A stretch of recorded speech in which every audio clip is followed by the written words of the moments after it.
Igagala ko kayo sa bahay namin. Ingat ka, ayan. Pasok tayo sa sala.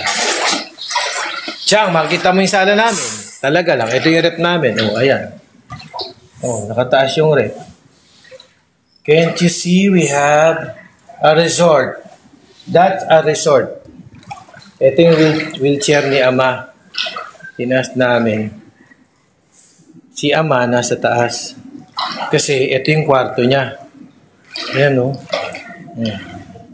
May tubig din, oh. Diba? So, kagabi, halos nasa higaan niya na yung tubig. Kaya, inakit na namin siya.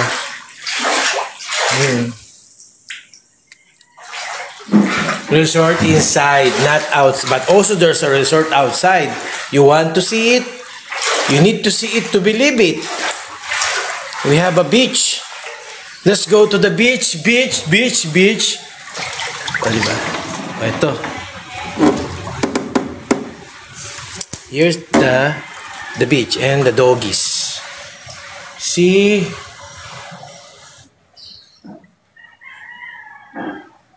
Let's go to the beach, guys. Wow. O, diba? Ayan ang aming ano. Buti nga bumaba na siya, guys, oh. Chong, you can plan na ready for flood in case. Oo nga. Actually, yung room ko, ayun, nandoon yun. Alam mo, may aircon na yan, yung aircon yan, yung room ko. Ngayon, plano ko, lipat na lang uli ako sa taas. Nanginginig ka na, Black, o tinan mo, kasi nandiyan ka pa sa baha. Pasaway ka din, eh. Nga ano ka, eh. Huwag kang nga ano. Ayun. Kuya Bat, shout out. Actually, yung labas, hindi na siya gaano kalalim.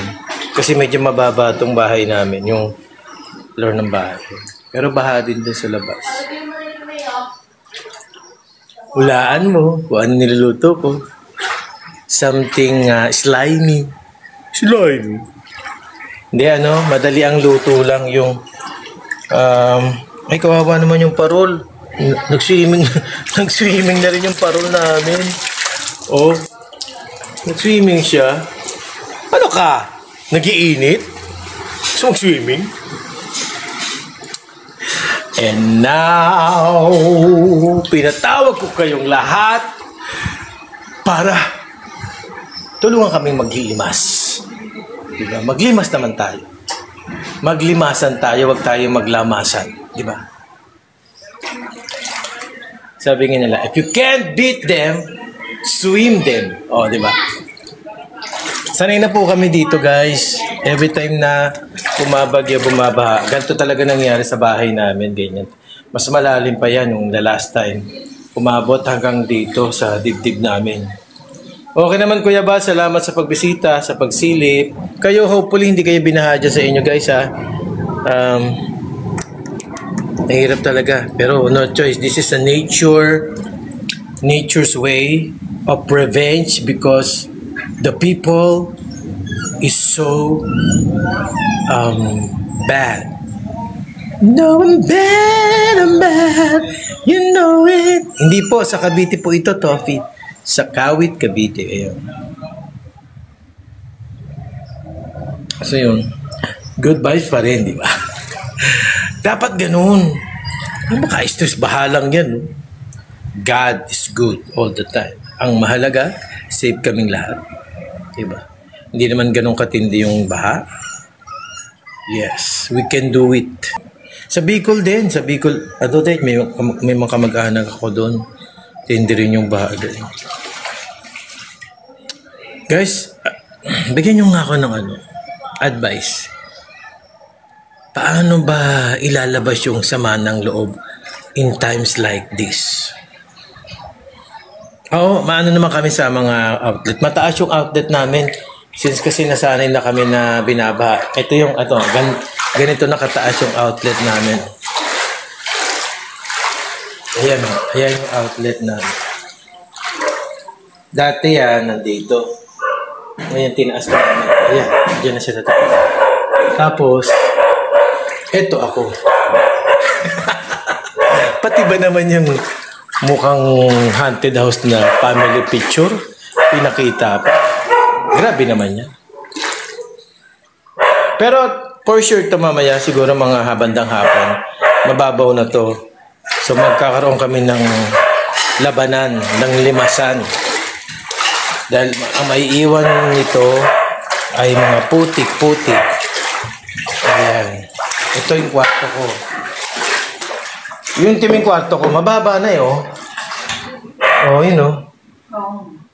Asawa ni. Bumababa naman na siya agad, guys, yung baha. Ito yung kwarto ko, ah. Parang na siyang, squatter. Ayan yung kwarto ko, ah. Ayun, pinag-live streamingan ko, ayan. Yun naman nangyari sa kwarto ko.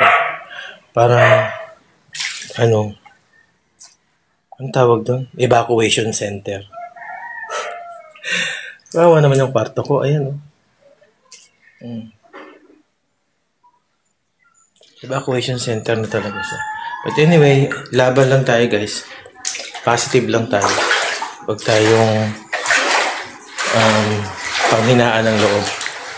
Kasi dapat masanay na rin tayo. Lagi may ganito sa Pilipinas. Laging may baha. Ayan. So,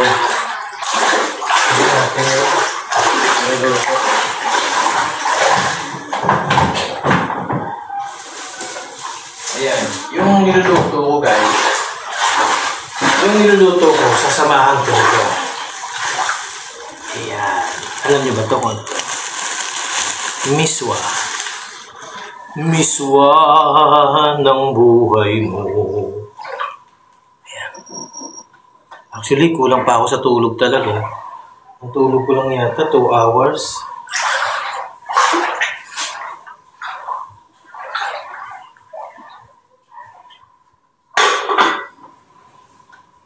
Mamaya meron laban. Kawawa naman yung mga doggies ko. Kaya lang, no choice talaga. Okay guys, I need to goodbye na. Thank you sa mga dumaan. Salamat.